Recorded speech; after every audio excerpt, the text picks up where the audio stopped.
Paano binabaybay sa Filipino ang mga salita mula sa mga katutubong wika?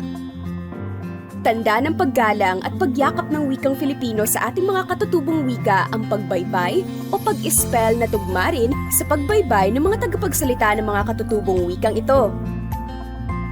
May mga tunog na F, J, V at Z sa ating mga katutubong wika, kaya ginagamit ang mga titik na kumakatawan sa tunog na ito, tulad ng palendag, taduray,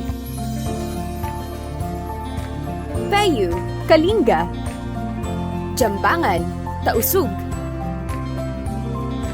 jumiki, ibanag, bakul, ibatan, vulan, itawit, zigatu, ibanag, at zambakan, magindanawon. Halimbawa lamang ito ng isang tuntunin batay sa Ortografiyang Pambansa o OP, ang gabay natin sa pagbaybay sa wikang Filipino. May nais ka bang ilahok na katutubong salita sa ating diksyonaryo ng wikang Filipino? Ambaga na! Sa madaling sabi, gamitin ang diksi.